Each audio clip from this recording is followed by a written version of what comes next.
This is the Protestant Libertarian Podcast, a project of the Libertarian Christian Institute and part of the Christians for Liberty Network. I really hope that you guys enjoy today's show.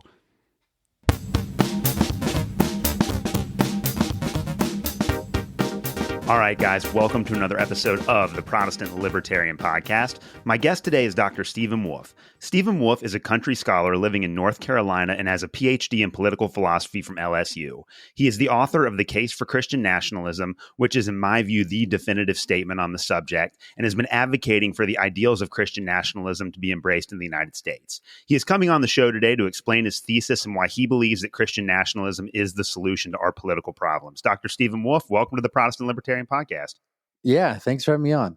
I'm really excited about this. I mean, as you know, LCI has done a lot of work on Christian nationalism over the last couple of years, and I wrote a review about your book, and I've done several podcasts on it. And then you and I had the chance to have like a live conversation about it a couple of weeks ago, which wound up being a very productive and I think friendly conversation. And as we were talking about before the show, all of my audience knows that this is supposed to be an educational show. So I've only done a couple of debates, and it's always been like we've decided we're going to debate beforehand. The purpose of today is just to let you explain what Christian nationalism is from your perspective. My audience already knows my take on it, so it's not going to be really helpful for me to share my opinions anymore because they already kind of know. And I just want people to understand where you're coming from, because I think, like we talked about in the discussion we had a few weeks back, there are some overlaps between libertarian Christianity and Christian nationalism. I think it's really important to kind of explore those, and it's also very important to just let you explain to my audience what you believe. So before we get started, tell us about yourself, your background, and the work that you do. Okay. Yeah. Thanks. Thanks for the introduction. So, I usually go by, I go by Stephen, not Dr. Wolfe. I know that's part of the intro people do. But unless you're an enemy, then I say Dr. Wolfe. Otherwise, Stephen, because, anyway, I want to get to that. But, yeah, so I went to, grew up in California, moved away a long time ago. So I'm not one of those recent, Southern guys who just moved to the South, ran for. But I went to college in New York, West Point, graduated, went in the Army for a while, then went to LSU for graduate school. Actually, back up, got married 2 weeks after I graduated West Point, and then now we have 4 kids. And we live in North Carolina. It's funny, the bio on the back of the book says country scholar, and it's actually a joke, kind of, because I live in the country. Like out the window right now, I can see it's woodland. I live out in the woods, and, so I call it's people still quote that as if it's serious, but it's just a kind of a fun little bio, just making fun of bios. But yeah, so that's what I do. I do some teaching on the side, writing. I'll be speaking, I don't know when this is coming out, but I'll be speaking this week at the New Christendom Conference. So those are the sorts of things that I do. So what motivated you to write the book, The Case for Christian Nationalism? You obviously wrote it, and I think it was published in late 2002 or middle of 2002, I believe. And you had to have known going into it that it was going to be controversial. So what was the motivation for you to publish this book? Yeah, I've reflected on this a little bit. Because, motivations are kind of like all over the place when you're kind of a new academic and trying to figure out what to do with your life. Back in like 2012, 2013, I began to realize that my political philosophy, which I'd say is broadly paleoconservative, is dominated by Roman Catholics. And that's something that struck me before I started graduate school and kind of early on. And it made me think a lot about, I never seriously thought about converting to Roman Catholicism, but it always made me wonder, well, is what they say about Calvinism true, these Roman Catholic paleocons? And that got me thinking for many, many years. And so, in large part, this book is a product of me thinking about how to be a Reformed Protestant and a paleoconservative. So a paleoconservative is people like Patrick Buchanan, usually associated with the magazine Chronicles magazine, those sorts of people. And so, how do you be a paleocon Protestant? And to my satisfaction, I'd say that it's actually very coherent and fit. So, in a way, that's one of the motivations to write this book, is in a way to articulate that very Protestant vision that's compatible with America, the American political tradition, and also is a sort of paleocon, I guess you want to say, in political ideology. And I think that's and that in part, like, people write books. I think people tend to write, like, the best books are books that people write trying to articulate the things that they have in their heads that they want to get on paper so that they can see it and be satisfied with the argument. And that's what I tried to do. Well, there have been a lot of hysterical reactions to your book, just completely over the top reactions. And I think, like I said, your book was published in 2022, and I didn't join Twitter or have any social media until I started the podcast in 2022. And so my first exposure to your book was essentially through, like, these progressive Christians on Twitter that were complaining about it. And then when I had the opportunity to read it for LCI and write a review for it, as I was reading through your book, I realized that it was much more nuanced than a lot of your critics had bothered to express online. So before we even talk about your argument, like, what are some of the most hysterical overreactions that you've seen to your book so far? Yeah. I mean, you get the labels. So you get, like, the Christo-fascist label, you get the like the Nazi label. So there's all that stuff. And then there's also the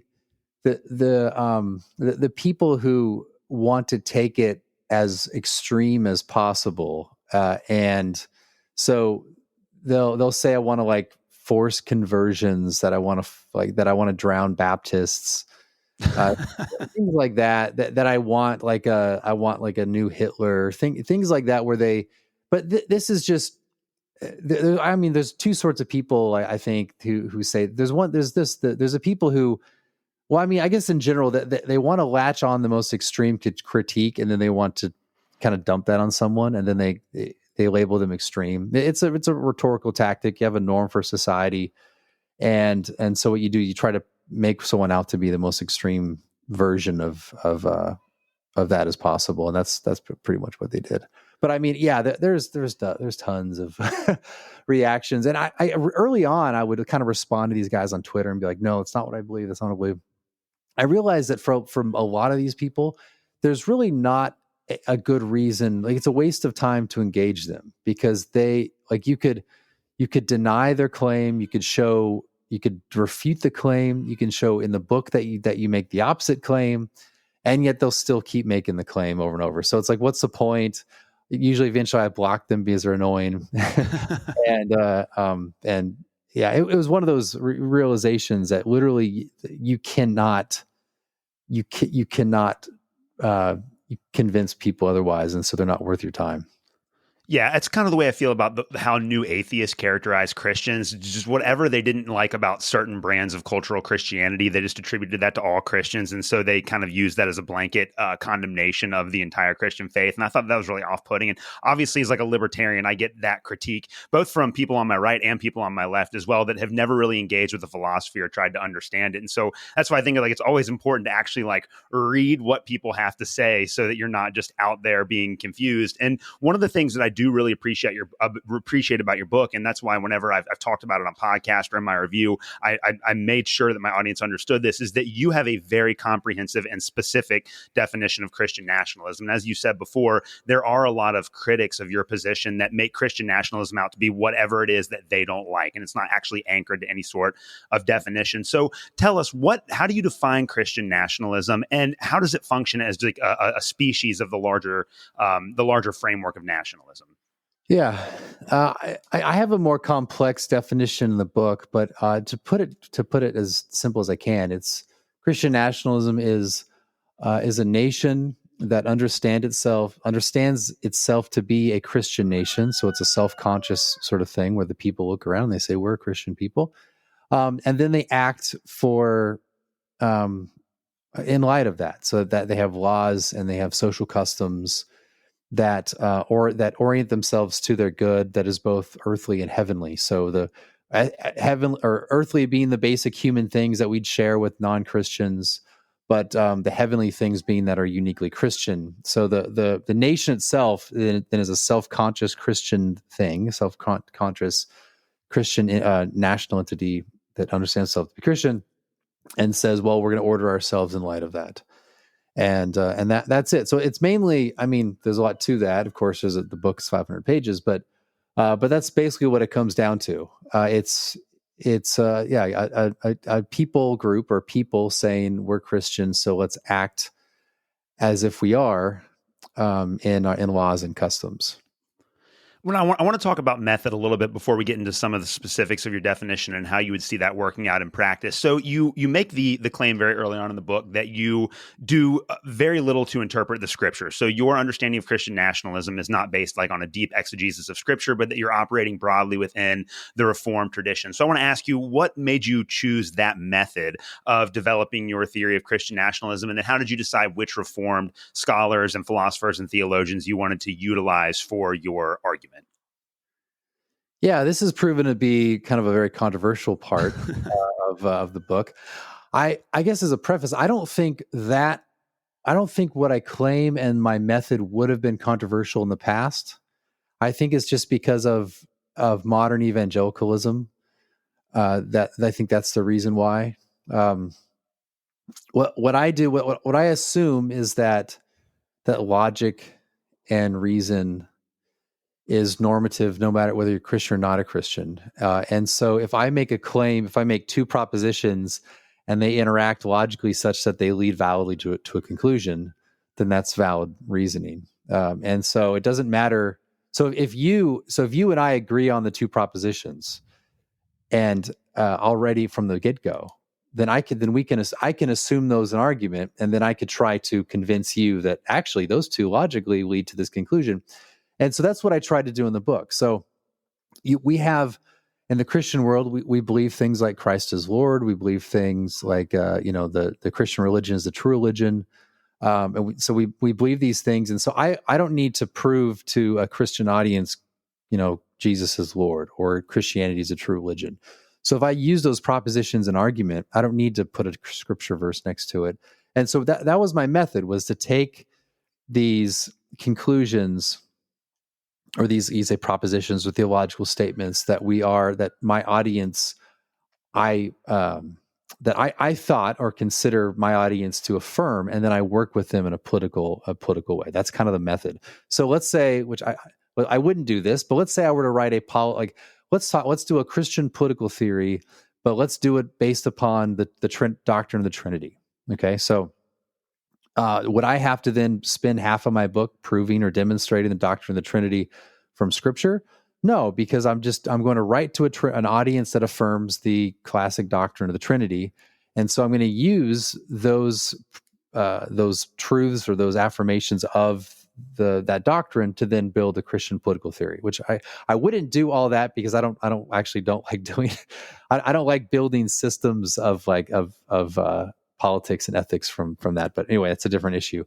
But that's just like an example of that. And so that's what I do in the book. But I do more specifically assume doctrines of the Reformed tradition, which I know there's also been, they say, well, those are not you can't just assume that because there is diversity. And we can talk about that as well. But that's what I do as well. So I wanted a theological system to work as like a framework or kind of a background for me doing Christian politics. And that system, as I take it, is like Reformed orthodoxy. And so I spend a lot of time in the early chapters kind of articulating that and trying to support that with different authors. And so, and in terms of I use a lot of Reformed authors, mainly from the 16th and 17th centuries. And I use them in two ways. One, I use them to assume a doctrine. So up front, I try to be explicit. I'm assuming this doctrine. And oh, by the way, Luther, Calvin, Turretin, Vermigli, all these guys affirmed it. So maybe you should too. And also I use older authors to support a conclusion that I would make. So take I know we'll probably get into it, but the idea that government would exist in a pre-fall or an unfallen world, like that civil government would exist. That I make an argument for it, but then I support that with citations from people like Samuel Willard and Thomas Aquinas. So that's the two ways I use. I either use it to support an argument that I make independent of their authorities, or I use them as authorities to assume something for my audience to say, hey, all these guys affirmed it, and so maybe you should as well. So that's I think that, I mean, I mean, if you have other questions about the method, we can go to that as well. But I think that kind of covers it broadly, why I approached it the way I did. But I guess that people are like, why didn't you use as much scripture? Again, I was trying to like deduct. I was trying to like deduce truths like from propositions I hoped my audience would also affirm. So Yeah, that makes sense. Well, I do want to get to the point that you make about how you claim that government and nations would have been inherent to creation before the fall. Now, one of the things that came up in our conversation that didn't really click for me is that my audience is primarily libertarian. And so when we talk about government, we mean generally that in the Rothbardian sense of the state, that the state has a monopoly on violence in a society and that they generate revenue through coercion. And so we sometimes conflate the word government with state, which can be very inaccurate. And you obviously, I don't think that would be your definition of government. So talk to us about that. Why would government be necessary before the fall? And why would people have had to have grouped into nations before the fall? yeah, so when it comes to government, I mean, if we look around in society as our life is today, almost every entity that exists has some form of government. That is, there has some kind of council or individual who kind of orders the activities of that group. This everything from families to your local chess club to your school as a headmaster. And we don't think of these as like sole means of violence. We don't think of the headmaster of a school. Yeah, he disciplines, but that's not his principal function is the discipline. He orders this activity of learning for children or whatever. And it's part of kind of being a director. You direct things to its end, its inherent end. And so I think as a default, if there's going to be humans together, it would be a good sort of default assumption to say there'd be some ordering or directing agent within that group of people, because practically every area of life has this already, and not just simply for coercion. So I think with that assumption, it's very plausible and I think reasonable to conclude that we would, at the society level as well as humans, would group together, and there'd be various vocations. So one person would be a carpenter, one person would be the blacksmith, one person. So you can imagine that there would be this complexity in society where each individual, each individual will, in an unfallen state, seek the good of the whole, the good of their neighbor. Okay. But they seek that within their narrow, their spectrum of knowledge of what is good for your neighbor. They don't have the full knowledge of other people's activities and the interests.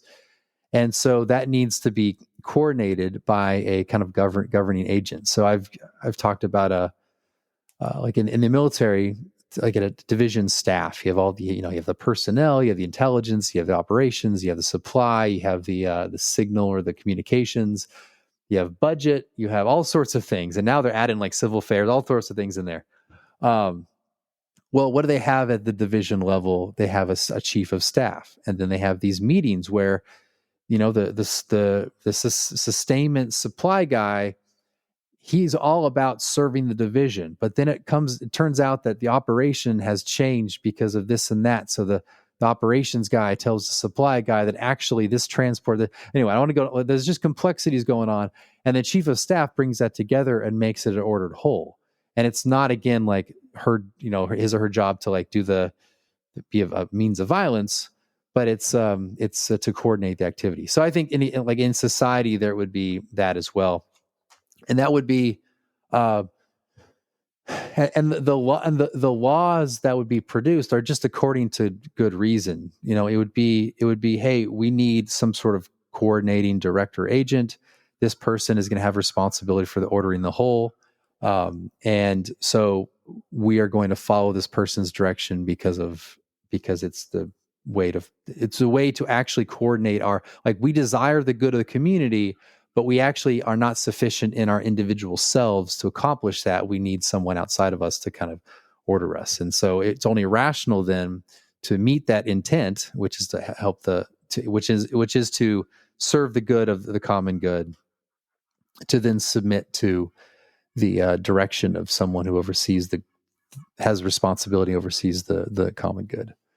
So that's the idea behind it. It's Yeah, and you also make the point in the book, and this is one that has been dramatically distorted by progressive Christians in particular, and this is where they call you a racist and all of this kind of stuff. But you make the claim, which is just true on the face of it, that people tend to gravitate towards those that are similar to them, and that doesn't necessarily mean that you think that those that are not similar to you have less value. It's just we tend to gravitate towards people that share our culture, and that's kind of one of the foundations in your book for understanding how these nations would work. That people that have a similar cultural background would naturally tend to gravitate towards each other. And again, I think that's just true. And even for progressive Christians that might hear this and say, well, that sounds like, you're trying to divide people up racially. Imagine if you are a Trump supporter and you go to any left-wing college campus today, they're not going to want you around because those progressives will only want to be around people that are like them too. So I think that is a logically accurate point. So just explain that aspect of your argument for nations, that people that are similar would tend to gravitate towards each other. Yeah. I mean, there's different reasons.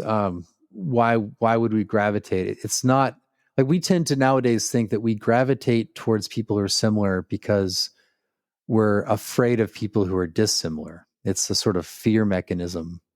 And I mean, there's aspects to that, but also we pal around people who are similar to us because it means we can get the things done we want to get done. I mean, this is that at one level. So if you were going to start a business with someone, you would want to start a business with someone you can actually communicate well with, that you have similar values, you have similar interests. And so you would gravitate. I mean, someone might be different in other ways. That'd be good because then you can complement one another. But you still want some significant overlap in characteristics so that you can accomplish that. And so in a society that has the same language, the same like manners and social customs, same understandings of courtesies and just norms of behavior, you're going to gravitate towards that group because that's the sort of group you can exist in and live in that to get things done. So if you go to a foreign country and you try to live in a foreign country, like, I mean, most people, I guess, probably been to a foreign country. Just imagine how bewildering and how difficult it would be. Like you're dropped in like Romania all of a sudden, and you're like, well, you got to live here for the rest of your life. And you're like, I'm from New Jersey or whatever. And you're like, and it's not impossible, but it would be, everything's unfamiliar to you, the language, the customs, the way, the legal system. Anyway, you'd want to go back to a place where you knew what you had to do to get by and get done. And also just at a higher level, when you're around people who are similar to you, you can converse on subjects and you can do higher things as well. I mean, just language is a very basic thing, baseline. Just for even our own churches, most people listening here, I'm guessing, go to a church that speaks English, which means it excludes people who don't speak English. And if you went to China and you had to live there, you'd most likely go to the English-speaking church, just because you can't do church without it unless you are a Latin Mass person. But that's why I think it's natural to us. It's not xenophobia. It's the impulses that we as human beings have things we want to accomplish in the world, or to put it like in a Thomistic way, we have natural ends, purposes, telos, that we seek. And those can only be accomplished well when we're around people. When we're around people we can work with to achieve those things. That just seems like it's one of those things that's so obvious that I don't think anyone,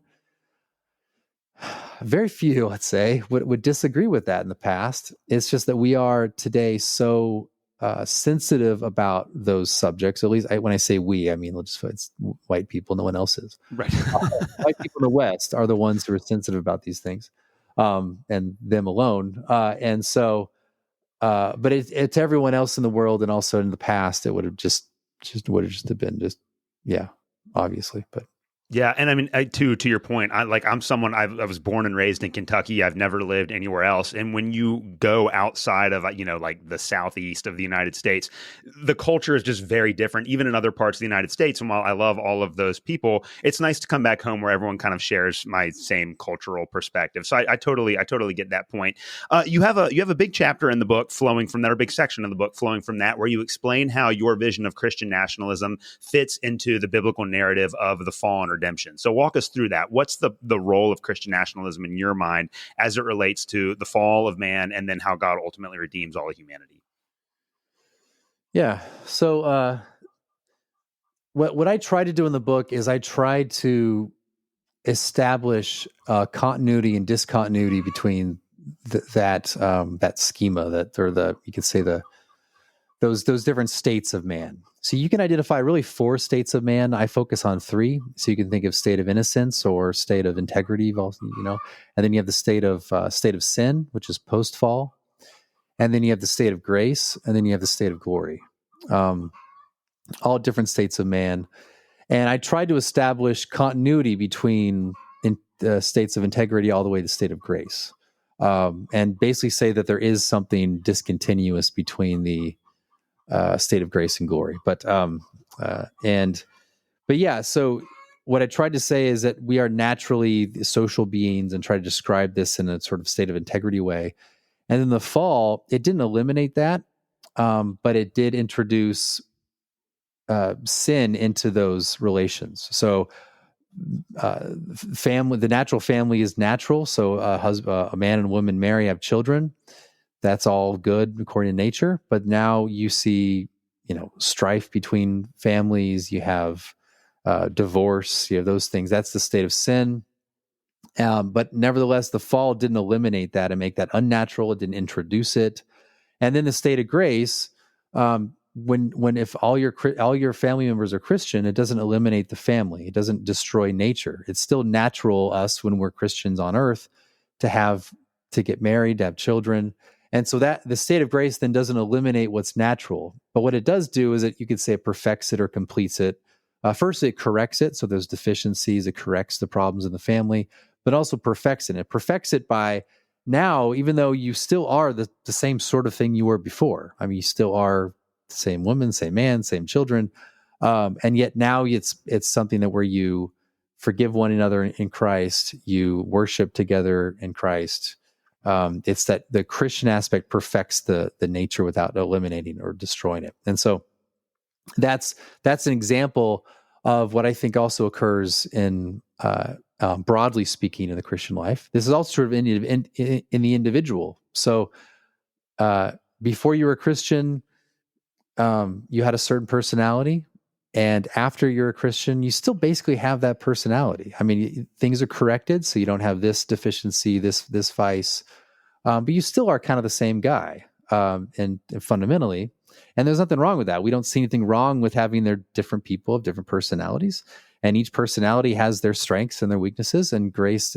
But now you all are also a Christian who are united to Christ, and in that sense, perfected in a way. And I think the same thing would be true of a nation. So you have a nation that is kind of fundamentally a sort of natural thing, meaning it arises, not that like people spring up from the dirt and as nations, but that these things naturally coalesce and they naturally form. In the state of sin, though, they have impiety, they have idolatry, they have both tables error. But then nations, then that would become Christian nations would correct those deficiencies and also be complete in the sense that it's oriented to the higher things, to Christian things.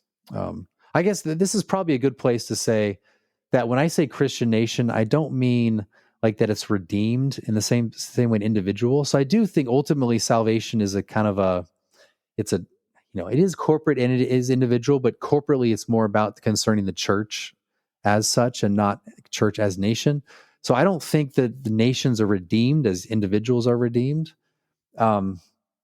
And I also do not think that a Christian nation is like heaven on earth, as if there's the eschaton and we've pulled it down, or it's like the New Jerusalem has been brought in, nor do I think that a Christian nation is the kingdom of God on earth. So I don't think that we're bringing like the future into the now by making a Christian nation. So I still believe in the two kingdom theology. I still want to distinguish between the cities of the world and the cities of heaven, and the two cities sort of thing. But nevertheless, I think that a Christian nation, like the Christian family, can orient itself upward to the higher realities, without confounding them or conflating or kind of mutually destroying them, or intertwining them in ways that make no sense. So that's actually one of the criticisms I've received. To go back to an earlier question, that's one of the criticisms. It's like, oh, you just want to you want to bring in the kingdom of God in by force and make the cities of man the cities of God by civil power. It's like, well, no, actually, what I want to do is I want the cities of man to be a sort of supporting element within the pilgrimage to the city of God. And that's how I think classical Protestants understood the Christian Commonwealth. They understood it as not itself being the kingdom of God, but as a element that can assist people in that sort of pilgrimage to the actual kingdom of God. Or in other words, like, I guess practically, it would be supporting the church, supporting the instituted church. So yeah, that's a very common. It's a very, very common misunderstanding of my position. Yeah, that's a perfect segue to my next question. And I think this is a real area of disagreement between you and me that came out in our conversation. Whereas I really believe that the gospel is political, and that there is an element of, not just an element of, but I think that the gospel necessarily subverts earthly political orders, where I think that you would say, especially as someone who's a part of the Reformed tradition, that the gospel is more oriented towards spiritual realities, and that doesn't necessarily overthrow worldly, like the need for worldly governance.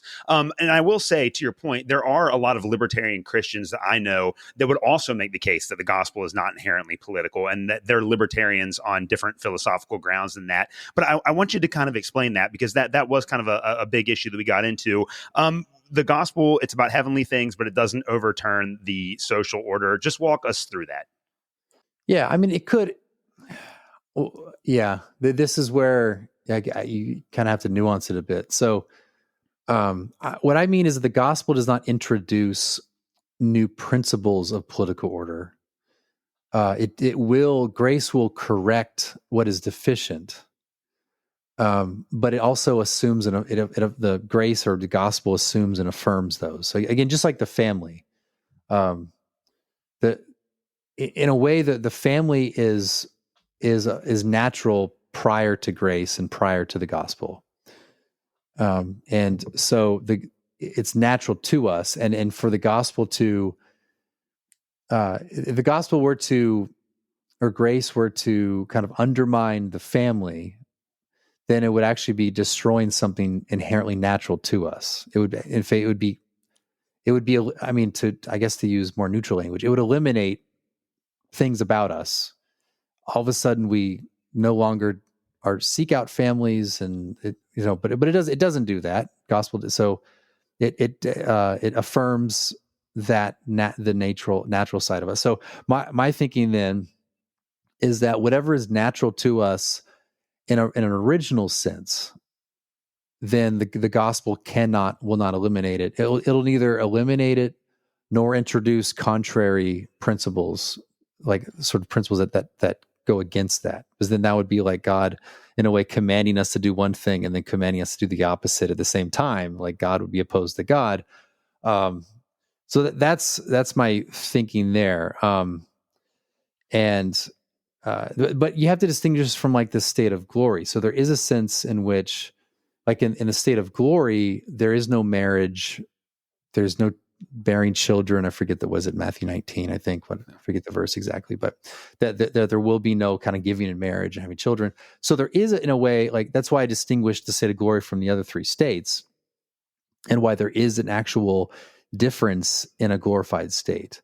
But we don't want to kind of get ahead of ourselves and think of the state of glory and start introducing things from that into our life now, because then it would actually run counter to our very design. And I think this is what I tried to do is make all the right distinctions so that we wouldn't do that. Because I think what people do is they take an idea of the state of glory, like they'll take like a Galatians 3:28-29 passage where it says like we're all, we're neither Greek nor Jew nor slave nor free, where they'll take a passage like that and they'll pull from it the sort of politics that they want from it, and then they'll apply it into the politics without thinking about what principle they're actually appealing to. Yeah. Because a lot of times when you apply things into politics from Scripture, you're actually assuming a principle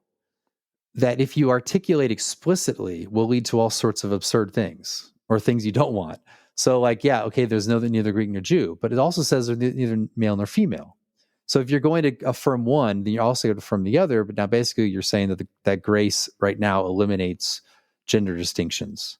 So you have to consistently follow the principle. What I wanted to do is consistently apply these principles without having these kind of absurd results.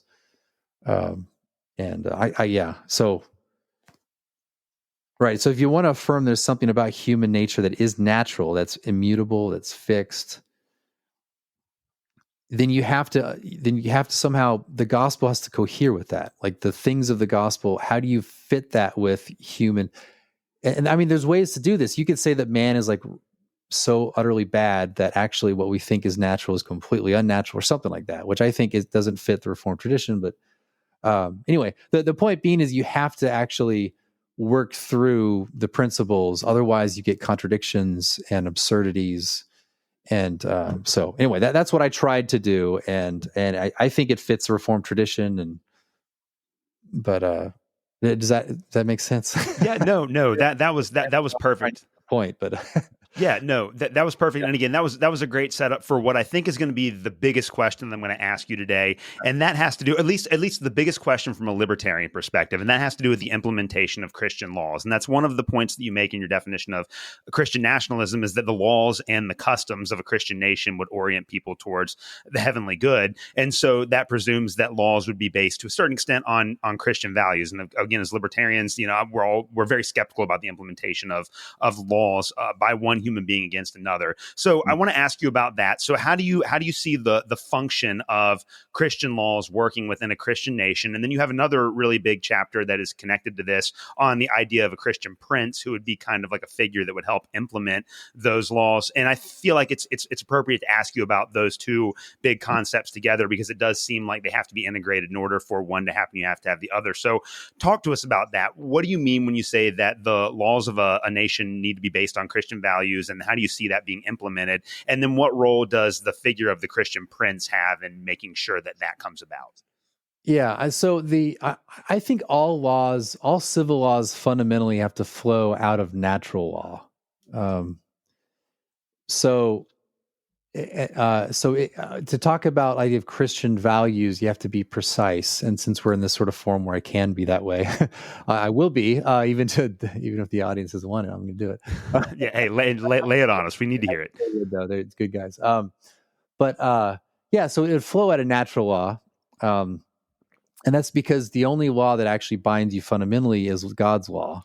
And by God's law, I mean his moral law, his natural law. I don't mean like the particular articulations in the Mosaic Code, but and so the Christian prince, which I'll get to more later, or the civil magistrate, the civil ruler, he can bind you to applications of the natural law only because ultimately that is God's law command. So ultimately only God can actually say do this or don't do that. But the civil rulers are a type of, like, I say mediator, people don't like that term, or vicar, people don't like that term either. But it is a person who can then takes that natural law and applies it to civil society to say, do this, don't do that. And he has that authority from God. And the law binds you to action precisely because it's rooted ultimately in God's law. Okay, again, ultimately only God can tell you to do this or do that, don't do that.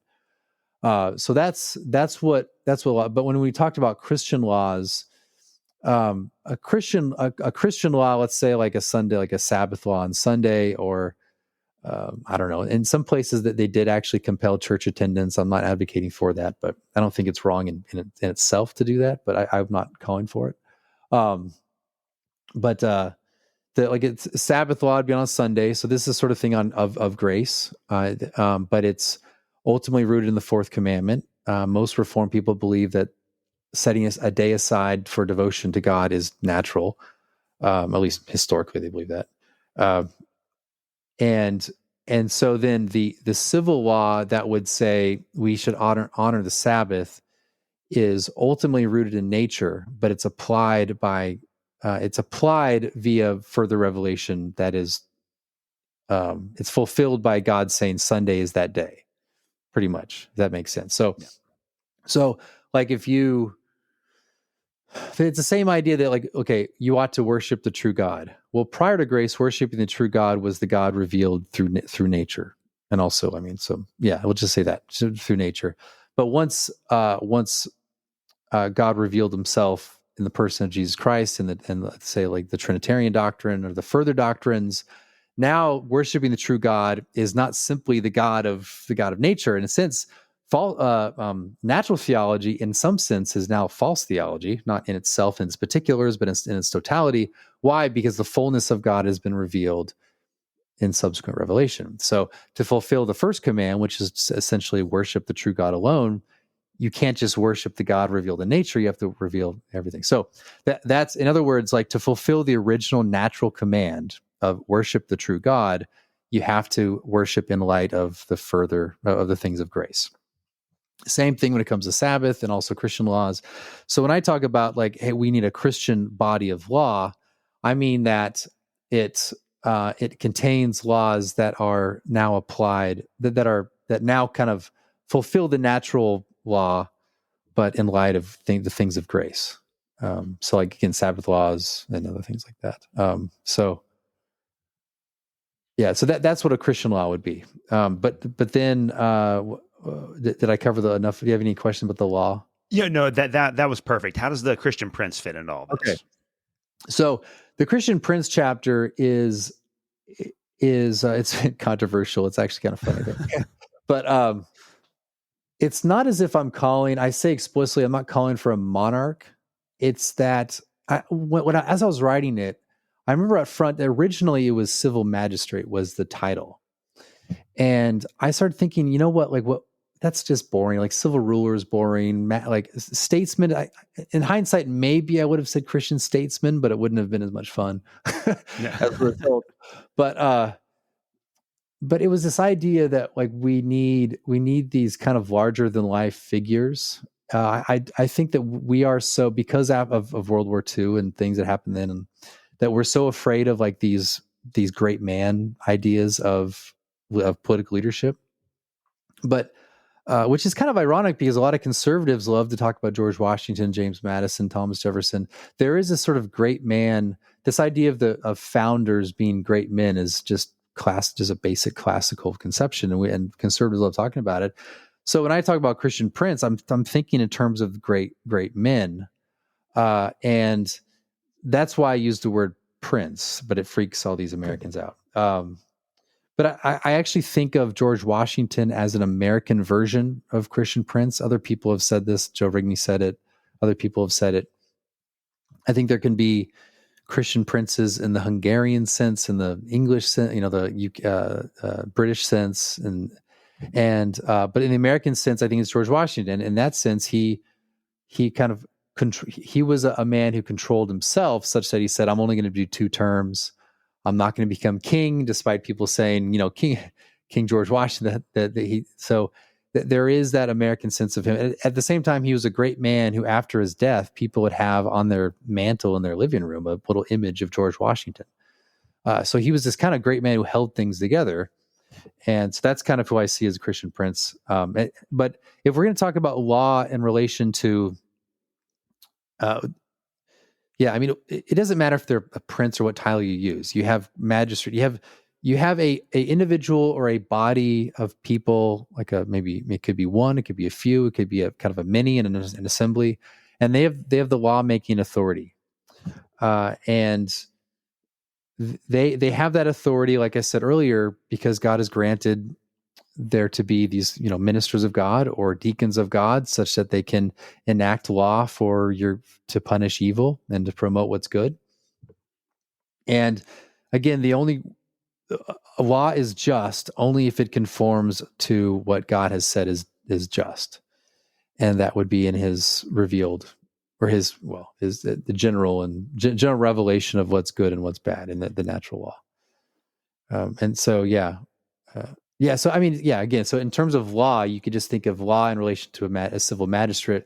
The prince idea is more of an inspiring kind of figure who will inspire the nation to greatness. Like, I don't think like a policy wonk sort of Paul Ryan guy is going to inspire greatness. Like, he knows how to deal with policy, he knows to work the back channels, but he's not a guy who can stand up and inspire.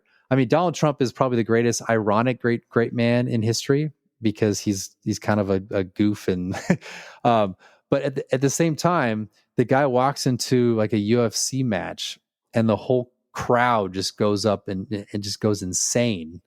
Like that sort of, he is like the most, like I said, the most ironic great man in history. But someone like that, but better. So I'm hoping Trump is away for a true Christian prince. But that's like I want to say a foretaste of what's to come. But that's the idea. Someone who can inspire people to do great things. And you see this in military leadership. There's a difference between an officer who just kind of does his officer stuff, and he gets his PowerPoints all nice, and he's but there's a difference between that guy and the guy who can stand in front of his soldiers and say, we got to kill and take the hill. So yeah. The last question I want to ask you specifically about your thesis before we get into some general stuff right at the very end here is, you do make the case in your book that there can be a violent revolution against unjust leaders. I wanted to ask you about that part of your theory, and then how that would square with Jesus's teaching on nonviolence, like those who live by the sword die by the sword, turn the other cheek, and things like that. How do you square those two things, and how would you conceptualize the idea that there might need to be a violent revolution to overthrow unjust rulers? Yeah. First of all, I think, like Sermon on the Mount stuff, that's, to my mind, and I'm following people, I think Calvin and William Perkins and other people in the Reformed tradition have affirmed this, because they wanted to avoid the Anabaptist sort of trap where they become pacifists and nonviolent and they said that those passages refer to you in kind of your everyday life. And because there are other considerations, if you are to just submit and get and let someone, they take your cloak and you give the other, and like in the end, if your kids might starve, or your home's not taken care of because you're fulfilling this higher duty, and in the end, it harms people all around you.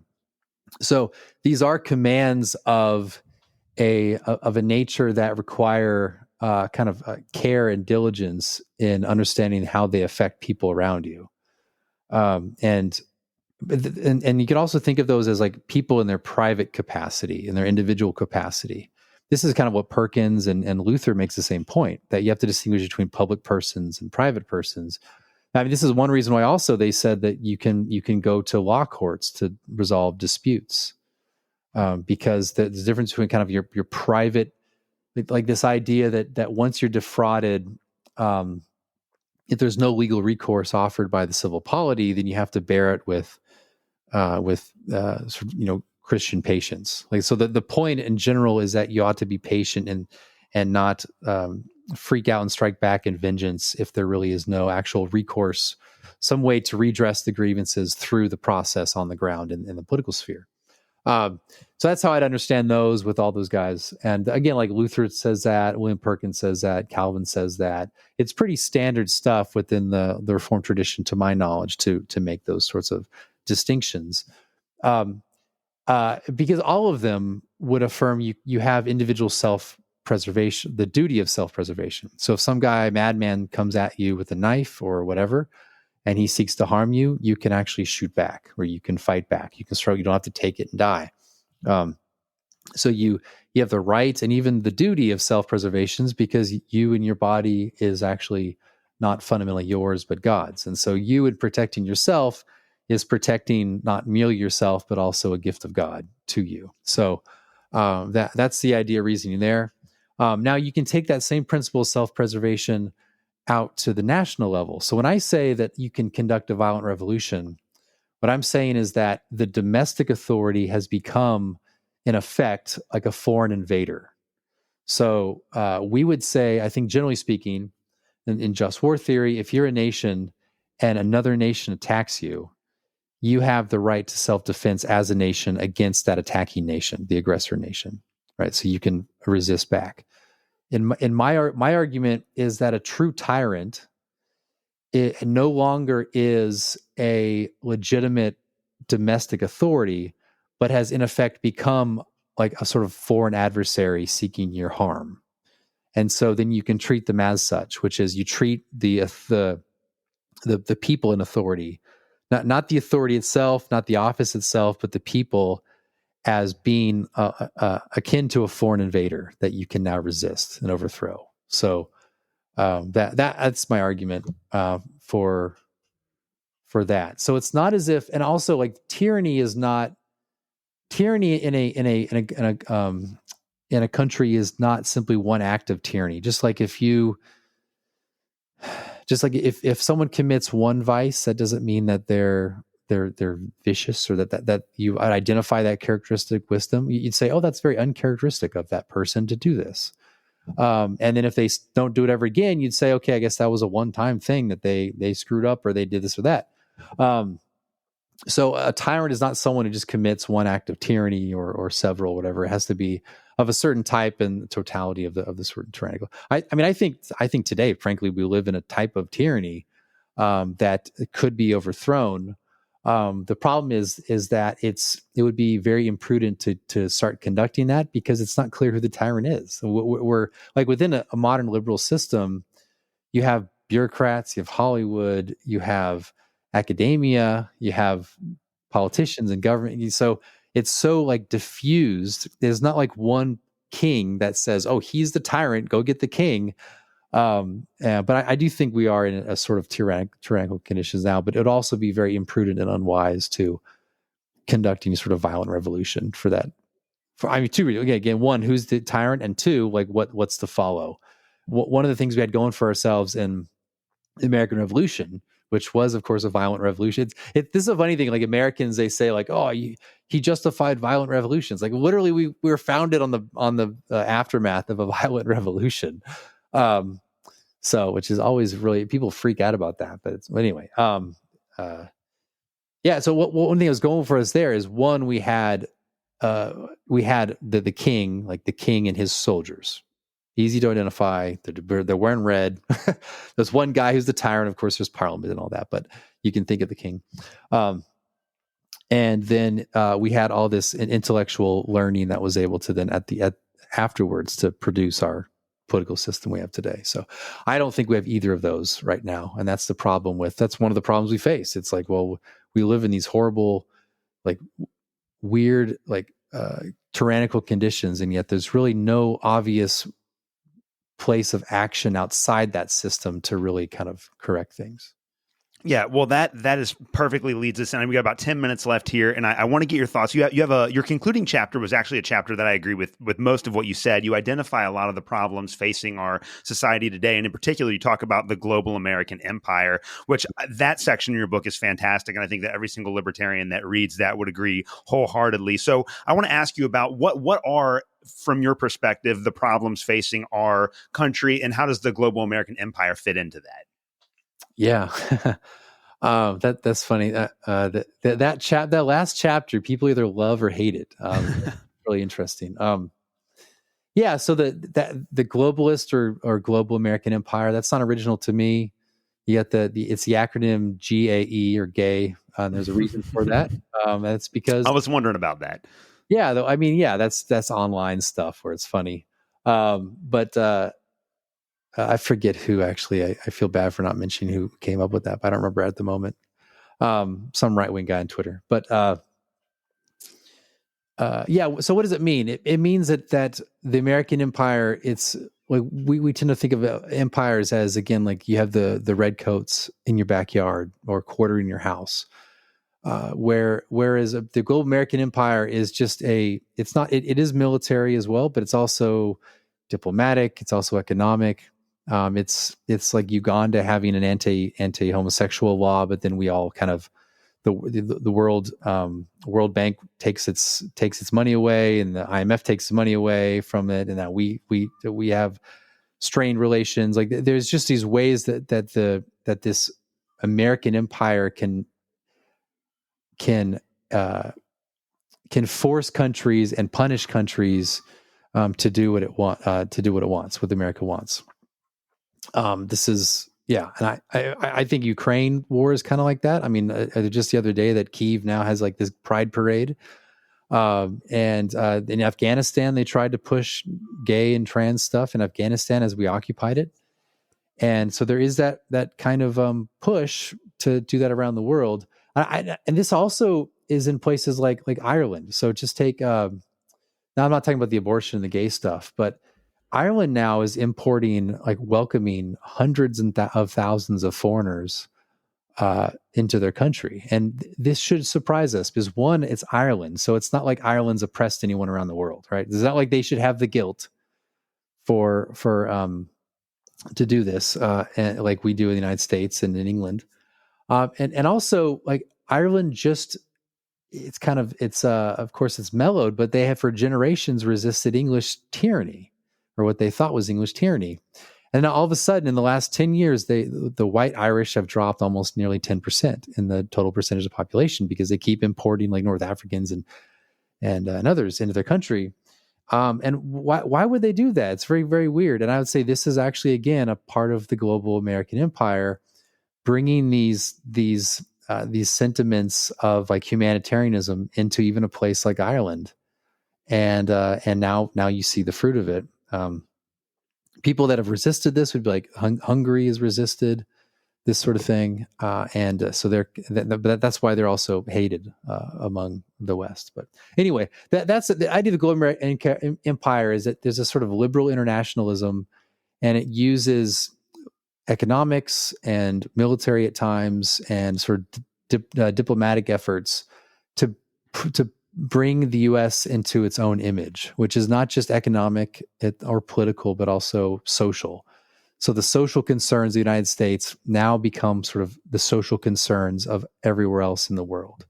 And so that's why it's gay. Like literally it's, right. It's the gain of the world. And that's just a sort of synecdoche for a broader range of issues that are being forced upon the world. And this goes back to my paleocon roots. And I think there's paleo-libertarianism. We used to be united back in the day for a time. That would say, look, we are our own country, they're their own country, and we shouldn't try to make them like an image of us. We should let people live the way they want to live, as long as they don't come to harm us, and just everyone's minds their own business. Yeah. Yeah. So one of the last questions I'm going to ask you here, and I really appreciate your time today, and you can lay this on me as hard as you want. I had a Catholic on my show a couple of weeks ago, a Catholic philosopher, a really smart guy who just explained Catholic theology to my majority Protestant audience. And I asked him what he thought was wrong with Protestantism, and he really hit me pretty hard. So I want to ask you, what in your view, what's wrong with the libertarian approach to society? And then on the flip side, what do the progressive Christians get wrong about their vision of a political society? I feel like if I criticize libertarians, I'm going to misrepresent them, because it's like criticizing Christian nationalism. Like, oh, well, you say this and it attacks Wolfe, but not Doug Wilson. And right.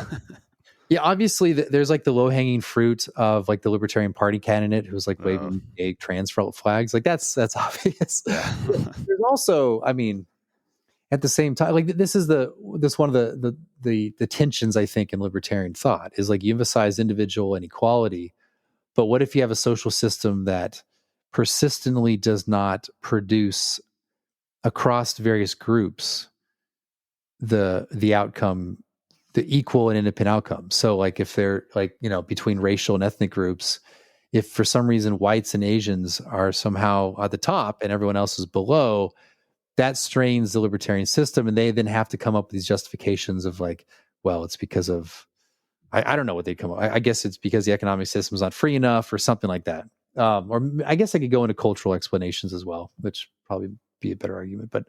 Um, but that can easily lead people into, I think, in some ways, like I think libertarianism and socialism, as far as they want to critique each other, are not far from each other in terms of very fundamental assumptions. Yeah. Whereas like a paleocon would just be like, well, inequality is just part of the way things are.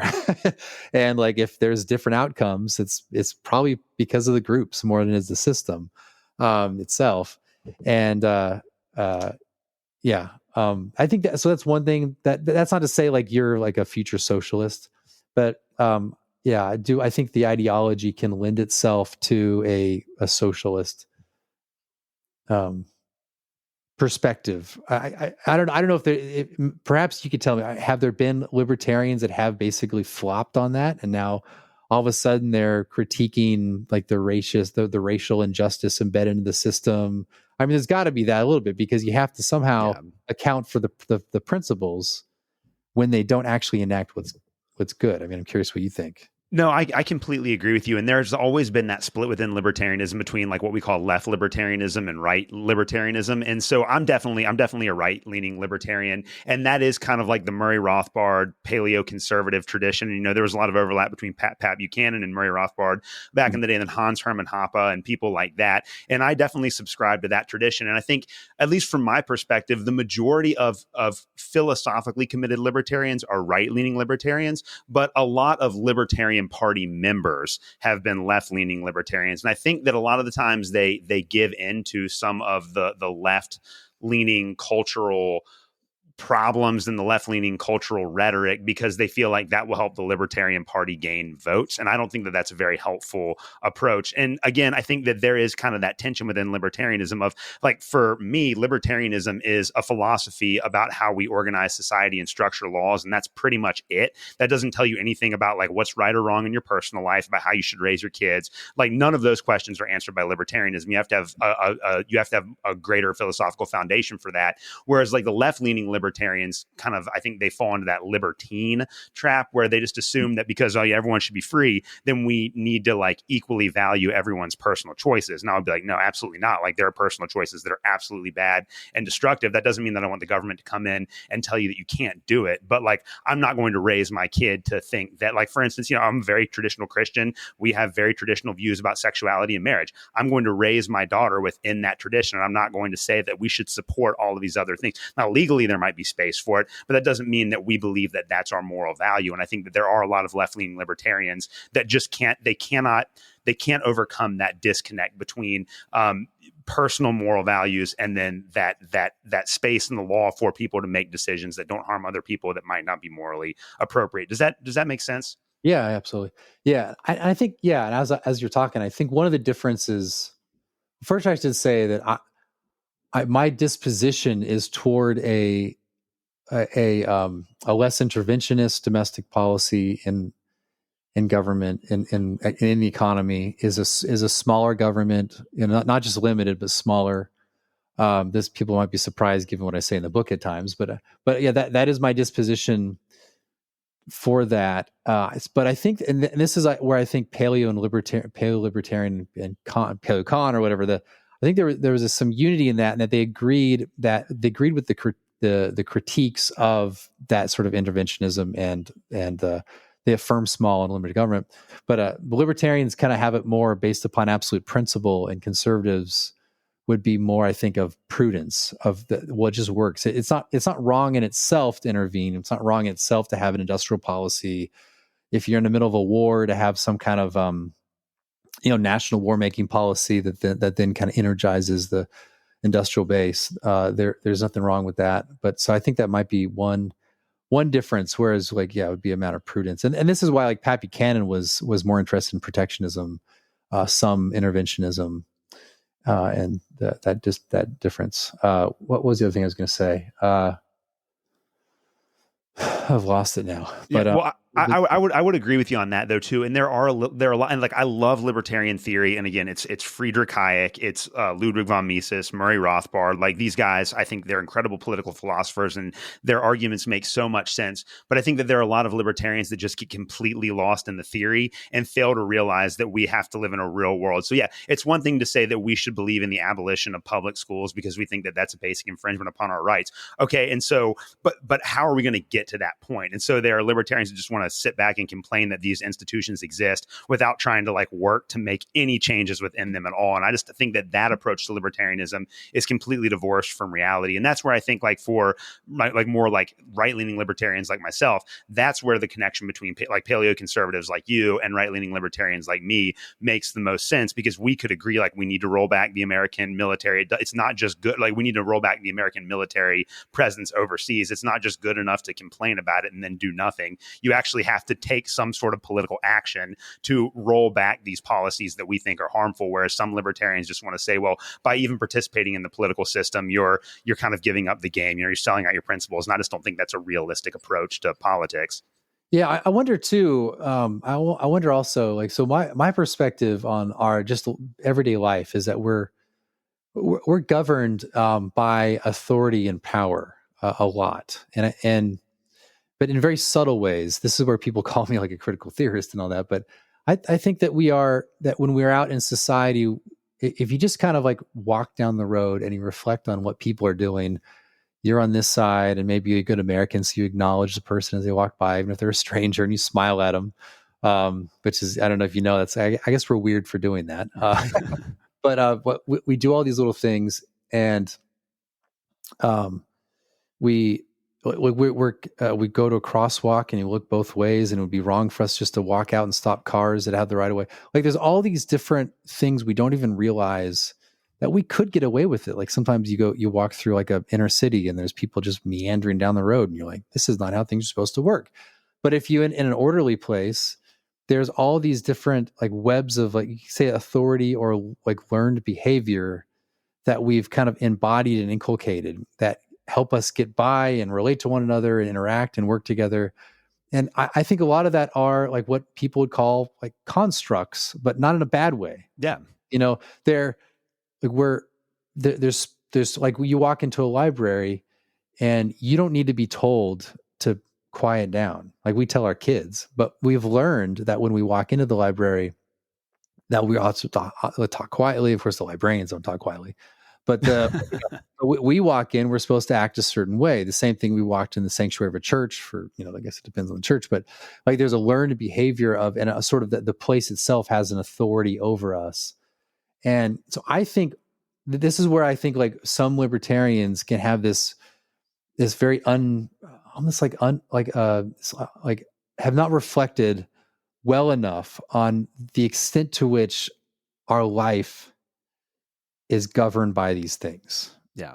That are not like, we're not simply like, again, it could be a distortion of the principle, like the view, but we're not just like free individuals walking around.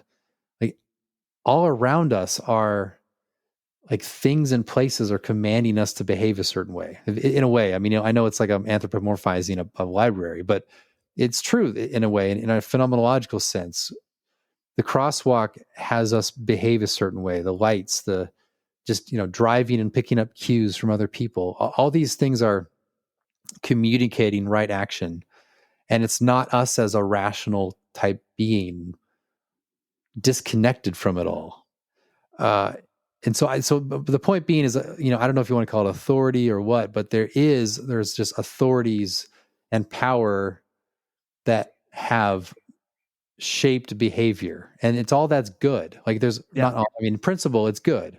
It's so we can get by in life and not have to always like, oh, what do I do now? It's like, you just know what to do in this situation or in this place or in relation to that thing or that person.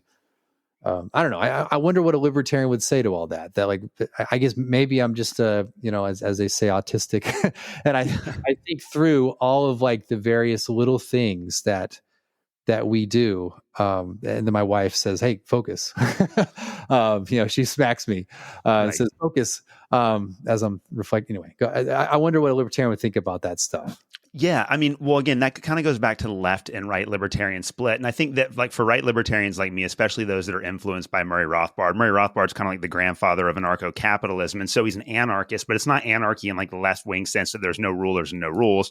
Libertarian anarchism is full of rules and it's full of authority figures. We just don't believe that there should be one institution in society that has monopoly power on the production and the enforcement of those rules. We believe that those rules should be decentralized, and that it's actually quite good to submit yourself to an authority if you can do it voluntarily. And then if you stop believing in the legitimacy of that authority, then you can voluntarily leave and follow somebody else. And so if you look at the way that thinkers like Rothbard have formulated that kind of vision of libertarianism, it is very similar to the paleoconservative way of understanding the world. And that was something that I was kind of trying to bring up in our last conversation, whereas like I think that there is a space for something that looks like Christian nationalism that could be done in a voluntary way. And so again, because I believe, like, like what's like when you go and get a job, okay? So when you go and get a job, and you're volunteering to work for a particular place, you submit your resume, and then when you go through the hiring process, you are saying, I am agreeing contractually to work with you, and I will follow your leadership in exchange for money. And then if I decide that I don't want to work for this company anymore, then I can quit or leave. But as long as I work for this company, I'm obligated to do whatever my boss asks me to do. And I think that that's kind of ultimately the libertarian conception of the way that society ultimately ought to work. It's a society that's based on voluntary exchange between individual people, and then people voluntarily submitting to authorities. And again, this is where like Murray Rothbard has another really excellent article called like it's egalitarianism is a revolt against nature, I think is the title of the article. And essentially what he's saying is that there are people that have certain leadership skills, and those of us that don't have those skills should follow them. They're just people that are naturally going to rise to the top. And when I think about that biblically too, if you look at like passages like 1 Corinthians 12, where Paul talks about the body of Christ, there are some people that are given the spiritual gift by God of being leaders, and there are other people that are given different spiritual gifts. And I think that we within the church have to acknowledge that there are just going to be some people that because of their natural disposition will be born to be leaders. And there's nothing inherently wrong with that, as long as they don't coercively use those leadership abilities to force people to do things that they don't like, that they wouldn't otherwise want to do. Does that make sense? And that's where I think that there is actually a lot of overlap between like your and my position, because I believe within that there's this space. Again, this is where like morality can't be dictated by libertarian philosophy. We have to have a greater grounding for that than just the way that we think about how society has to be organized and structured. Yeah. And I mean, do you think that law can be like has a pedagogical function? Like, do you think that the law can train people in what's right and wrong? Well, Like, so for example, in a bad way, I mean, after like gay marriage was forced upon every state, now it's like 80% affirm it. So it used to be 50. A long time was before, less than that. I mean, that's just one example. I mean, do you think that there could be a teaching function of law? yeah, I do. I definitely think that that's the case. And I think to your point, sometimes that teaching function can be very negative. And that's where, like, I guess talking about like, the need to be like autistically consistent and all of this stuff. This is where I go back to like John Locke. And I really do think that John Locke's conception of natural law is basically correct, that if there's going to be a government, that the only reason that government should exist and the only reason why that government should pass laws is to protect the natural rights of other people. So life, liberty, property. So for me, when I assess the legitimacy of a law, I think, does this protect somebody's natural rights? And if it doesn't, then I don't see that as a legitimate law. And this is where like a lot of libertarians get called racist for this. But this is where like right libertarians like me would be completely against the Civil Rights Act, because we believe that that's a fundamental violation of association. It's not that I'm racist or that I want to see segregation, but I believe that if you own a business, you have the right to sell your goods or services to anyone that you want. And if you want to say, I'm not going to allow this group of people to come and purchase goods and services through my business, that's fine. Now the market's going to punish you for that, but I believe you absolutely have a right to do that. And that would be consistent with that Lockean conception of laws only existing to protect people's natural rights, which I don't know. I mean, would you see that do you see any validity of that? Obviously you might have a more comprehensive view of the law than that. Does that even answer your question? I guess would be what I'm going to say. Yeah, I'm not smart enough to remember what what I asked. Yeah, But, you were just you're like, does the law have a pedagogical function? And oh, so I would agree with you. Yes, it does, but I don't think that laws. I don't think that it should. I think that it does happen in real life, but I don't think that that's the purpose of law. okay. Um, yeah. Well, yeah. I mean, yeah. I guess I would disagree, and I think that. Well, I would say that it does actually serve that way. So you'd recognize that it does serve the function, but it shouldn't, or something like that, or it can train people in what's right or wrong, but it shouldn't. I guess I would just say that what it can and it should, but it also has to be done properly. So I would agree with that. Mm-hmm.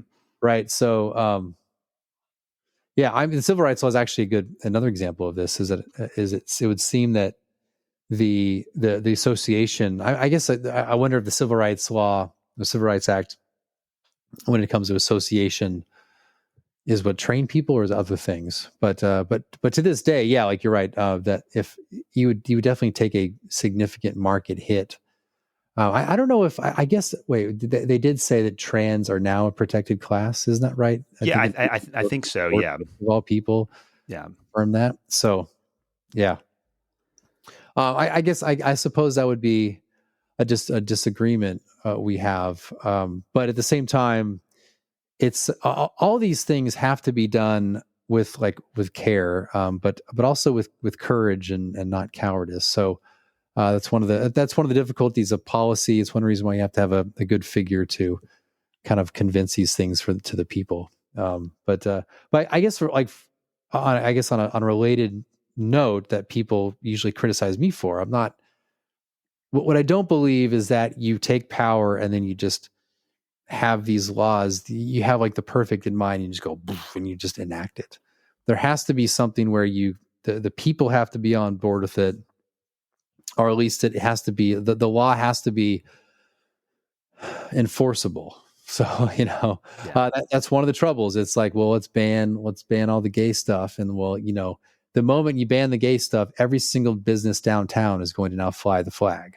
Yeah. And now what are you going to do? You're going to pull them down and start a riot. So it's one of the difficulties of being a movement that is going up against a very strong that's going up against the sort of regime. But I do think though, there was like Baptists I talked with a couple weeks ago, and it's like we're close enough where we can actually be friends. Yeah, I agree.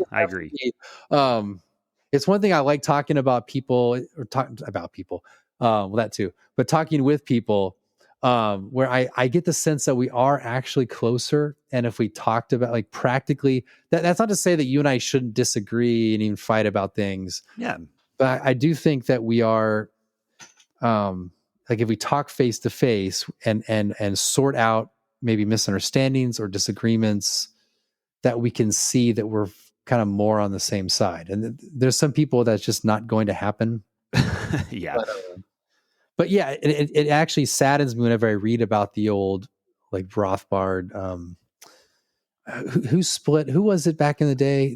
There was like the Rockwell Club or the there's Lou Rockwell, and then Ron Paul very famously. It wasn't the Rockwell Club. It was some club, some organization where these guys would meet, like the Lou Rockwells with some of the old paleocons, and then there was a split that went on, and I think it was over Pat Buchanan's presidency back in the early 90s. Yeah. Or his candidacy. Yeah, that sounds. I know Murray Rothbard because he was associated with the Libertarian Party for a while and then became very disaffected with the Libertarian Party, and I think that he voted for some Republicans, and so I know he has a very complicated history of political affiliations. I guess because he was so principled that every time that someone digressed with one of his principles, he felt the need to, I guess, leave and go somewhere else. But I completely agree with that. And I really appreciate having this conversation today. I do think a lot of the disagreements, especially between like libertarians and paleoconservatives, I think a lot of it might just come down to like language and definitions, that we might be using different words to describe the same kind of phenomenon. And I think having a conversation like this is really productive to help us break down some of those barriers and just see where there is like legitimate divergence, but then also where there might be a lot more overlap than we anticipated. So, Stephen, I really appreciate you talking with me today. Before I let you go, where can people find and follow you? And if they want to learn more about Christian nationalism, where would you recommend they go for that? Yeah, I mean, Twitter, you'll find me on Twitter. I'm the guy like standing like this and in front of a river. You can find just on Twitter. I've written things for American Reformer. I'm not officially or formally associated with them, but that some of my recent writings have appeared there. So also I follow American Reformer. So it's, American Reformer. So those are the two places. Perfect. Well, Stephen Wolfe, thank you very much for your time today. Yeah, thank you. Thank you for listening to another episode of the Protestant Libertarian Podcast. If you have any questions or comments, please reach out to me at theprotestantlibertarian@gmail.com. You can also find me on Twitter. You can follow me at the handle @ProLibertyPod. Again, that is @ProLibertyPod. And you can also visit me at theprotestantlibertarianpodcast.com. At theprotestantlibertarianpodcast.com, you can also support the Christians for Liberty Network and the Libertarian Christian Institute.